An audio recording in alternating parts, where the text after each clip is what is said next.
मंजिलें लाख कठिन आए गुजर जाऊंगा, हौसला हार के बैठूंगा तो मर जाऊंगा। चल रहे थे जो मेरे साथ, कहाँ हैं वो लोग जो ये कहते थे कि रास्ते में बिखर जाऊंगा। लाख रोके या अंधेरा मेरा रास्ता, लेकिन मैं जिधर रोशनी आएगी उधर जाऊंगा। जवळपास 17.36% एवढ्या सदस्यांनी या चर्चेमध्ये भाग घेतला। फक्त आमच्या नानाभाऊंनी का घेतला नाही?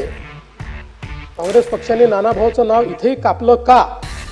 मुंबईची, महाराष्ट्राची, महाराष्ट्र शासनाची भाषा मराठीच आहे।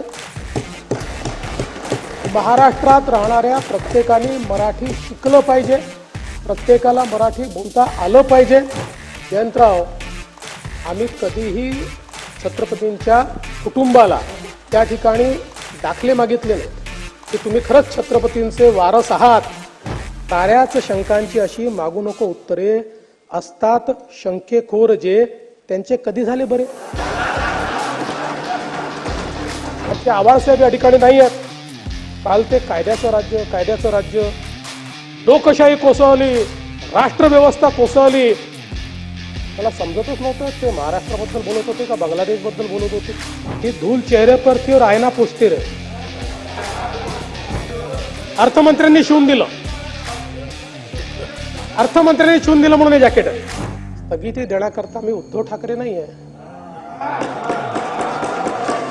2022 ते 2024 जळी स्थळी काष्टी पाषाणी तुम्ही मलाच टार्गेट केलं।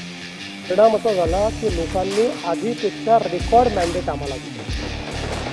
जर विरोधी पक्षात कसं काम करायचं याचं प्रशिक्षण हवं असेल तर मी हे प्रशिक्षण द्यायला तयार आहे।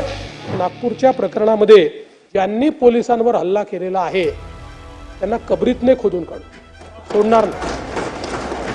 पोलिसांवर हल्ला हा क्षम्य नाही।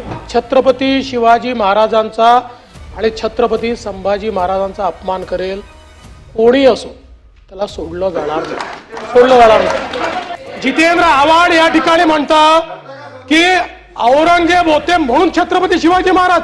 औरंगजेब किती बलाढ्य होता, महाराज 5 फुटाचे होते। हे रेकॉर्ड होत, याच्यात नाही निषेध करत तुम्ही। असं सिलेक्टिव्ह करू नका। नाही केला तुम्ही, नाही केला। अरे देश धर्म पर मिटने वाला शेर शिवा का छावा था, महापराक्रमी परम प्रतापी एक ही शंभू राजा था। आप इतना भी गरज कर न बरसो कि मैं आंधी तूफान या सैलाब बन जाऊं। खैर, मुझमें तो अभी साख बाकी है।